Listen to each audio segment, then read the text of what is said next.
প্রতিদিন মশলা জাতীয় খাবার না খেয়ে এই রেসিপিটি তৈরি করে ফেলুন।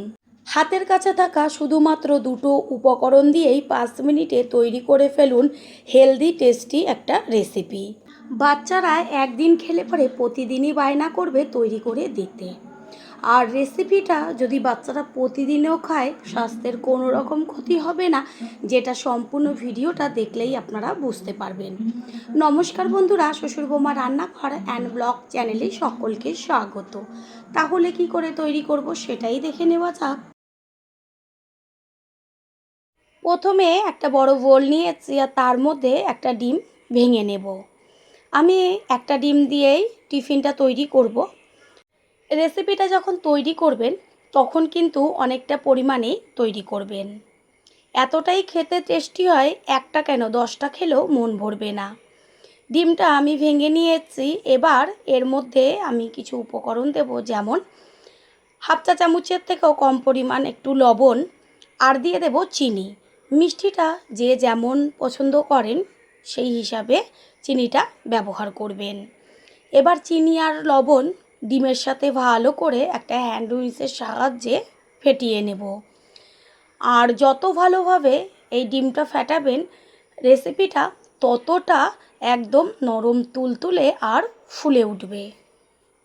ডিম ভালোভাবে ফেটিয়ে নেওয়া হয়ে গেছে। এবার এর মধ্যে দিয়ে দেব আমি আটা। এইখানে বড় বাটির 1 বাটির থেকে একটু কম পরিমাণ আটা আমি ব্যবহার করেছি। আপনারা চাইলে আটার পরিবর্তে ময়দা দিয়েও রেসিপিটি তৈরি করতে পারেন। আটার মধ্যে দিয়ে দিচ্ছি 1 চা চামচ পরিমাণ ছোট চামচের বেকিং পাউডার। এবার ডিমের সাথে আটাটা ভালো করে মেখে নেব। আটা আমাদের স্বাস্থ্যের পক্ষে কতটা উপকার সেটা সকলেই জেনে থাকেন। সেই কারণে আমি মনে করি ময়দার পরিবর্তে আটা দিয়ে রেসিপিটি করার চেষ্টা করবেন। ডিমের সাথে আটা মেখে নিয়েছি, একটু শুকনো শুকনো হয়েছে। এবার এর মধ্যে আমি দিয়ে দেব দুধ। হাতের কাছে যদি দুধ থাকে অবশ্যই দুধ ব্যবহার করবেন। আর যদি লিকুইড দুধটা না পান তাহলে জলের সাথে আমল দুধটা গুলে সেই আমল দুধ ব্যবহার করবেন। এবার অল্প অল্প দুধ দিয়ে আমি আটাটাকে মেখে নেব। প্রথমে বেশি দুধ একদমই ব্যবহার করব না, তাহলে পাতলা হয়ে যাবে। এটা যেমন রুটি লুচি করা হয়, যেইভাবে আমরা আটা বা ময়দাটা মেখে থাকি ঠিক সেইভাবে হাত দিয়ে ঠেসে ঠেসে সময় নিয়ে ভালো করে মেখে নিতে হবে। পুরনো বন্ধুদের সবসময় আমাদের পাশে এইভাবে ভালোবেসে থেকে এগিয়ে নিয়ে যাবার জন্য অনেক অনেক ভালোবাসা। আটা মেখে নেওয়া হয়ে গেছে। আমি কোনো রকম এখনও তেল ব্যবহার করিনি। এবার হাতের মধ্যে একদম অল্প একটু সাদা তেল নিয়ে তারপর পুরো আটার গায়ে ভালো করে মাখিয়ে দেব। এইভাবে আটার ওপরে সাদা তেল দিয়ে মাখিয়ে আমি 10 থেকে 15 মিনিট মতন একটু ঢাকনা দিয়ে ঢেকে রাখবো। তেলটা হাতে নিয়ে মাখিয়ে নেওয়ার পরে একটু আবারও হাত দিয়ে ঠেসে ঠেসে আটাটাকে মেখে নিতে হবে। এত দারুণ নরম আর ফুলবে, যেটা নাকি মুখে দেওয়া মাত্রই একদম গলে যাবে। ঢাকনা দিয়ে ঢেকে রাখবো 15 মিনিট। 15 মিনিট বাদে ফিরে এসে ঢাকনাটাকে সরিয়ে দিয়ে এবার আটাটাকে আবারও একটু মেখে নিয়ে তারপরে লেচি করে নেব। লেচিগুলো বড় বড় করব। আমরা যে রুটি করার সময় লেচিটা করি তার থেকেও একটু বড় করলে কোনো সমস্যা নেই। লেচিগুলো করে নেওয়া হয়ে গেল। এবার আমি একটা বেলুন চাকি নিয়েছি, তার উপরে একটা করে লেচি নিয়ে এবার বেলে নেব। আর বেলে নেওয়ার সময় বেশ একটু মোটা করে বেলবেন। কোনো রকম আর তেলের প্রয়োজন নেই, যেহেতু আমি তেল ওপরে মাখিয়ে তারপরে মেখে নিয়েছি সেই কারণে আর তেল লাগবে না। এবার বেশ রুটির মতন গোল করে বেলে নেব। লেচিটা এই কারণেই বড় করতে বলেছি, তাহলে বেলে নেওয়ার সময় রুটিটা বেশ বড় করে বেলা যাবে আর মোটাও হবে। একদম পাতলাভাবে বেলবেন না। এক পিঠ সুন্দরভাবে বেলে নেওয়া হয়ে গেছে। এবার একটুখানি উল্টে নিলাম, অন্য পিঠটাও ভালোভাবে একদম গোল করে বেলে নেব। তারপরে আমি একটা ঢাকনা নিয়েছি। এবার ঢাকনাটাকে উবুর করে রুটির ওপরে বেশ হাত দিয়ে চাপ দিলেই গোল হয়ে যাবে। ঠিক এইভাবে আমি পুরো রুটিটার মধ্যে এক একটা রুটির মধ্যে 3টে করে আমি কেটে নেব। বেলে নেওয়া রুটিগুলোর পাশ থেকে আস্তে করে টান দিলেই বেশ যে সাইডের অংশগুলো সেগুলো সুন্দরভাবে বেরিয়ে চলে আসবে।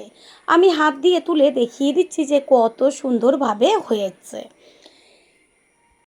এগুলোকে একটা প্লেটে তুলে নেব আর একই রকমভাবে আরও যে লেচিগুলো আছে সেইখান থেকে আরেকটা আমি তৈরি করে দেখাবো। দেখাই যাচ্ছে যে কোনো রকম তেল আমি ব্যবহার করিনি, কত সুন্দর একদম গোল হয়ে বেলা হয়ে গেছে। আবারও সেই ঢাকনা দিয়ে একইভাবে একটুখানি হাত দিয়ে চাপ দিলেই সুন্দরভাবে রুটিগুলো তৈরি হয়ে যাবে।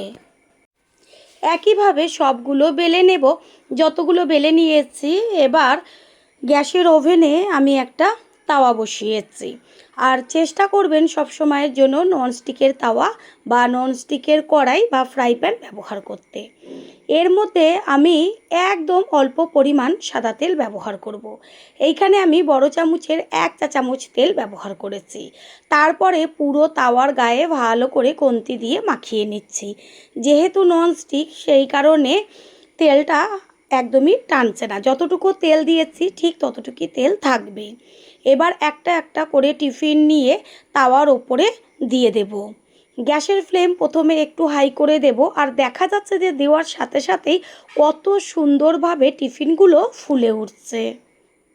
বন্ধুরা, আপনারা যে যেইখান থেকে রেসিপিটি দেখছেন অবশ্যই কমেন্টের মাধ্যমে জানাবেন। আপনাদের ধন্যবাদ জানাতে পারলে সত্যি আমরা ভীষণ আনন্দিত হব।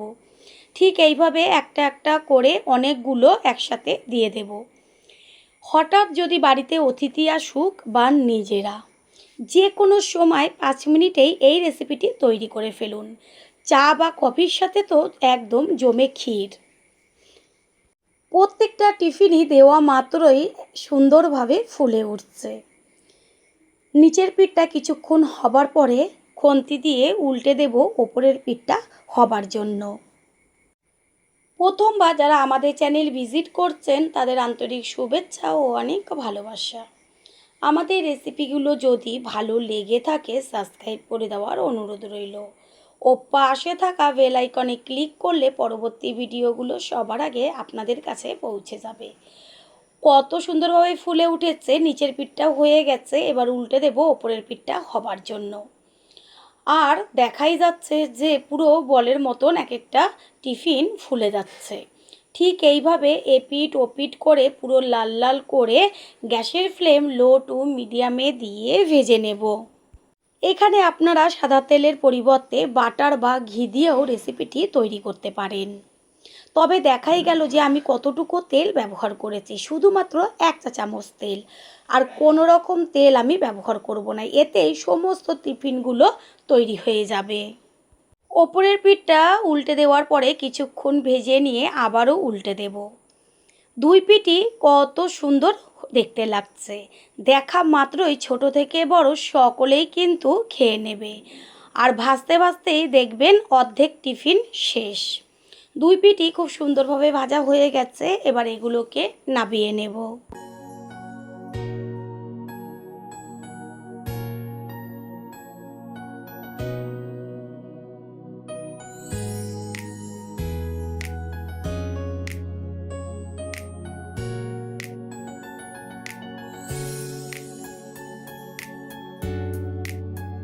তাহলে রেসিপিটা দেখে বুঝতেই পেরে গেছেন যে কতটা হেলদি একটা রেসিপি।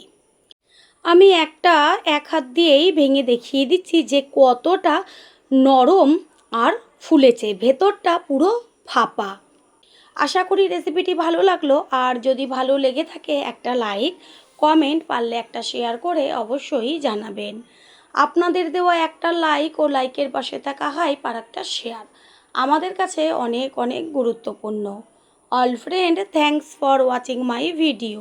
আপনারা সকলে ভালো থাকবেন, সুস্থ থাকবেন। আবারও দেখা হবে অন্য কোনো রেসিপির এপিসোডে।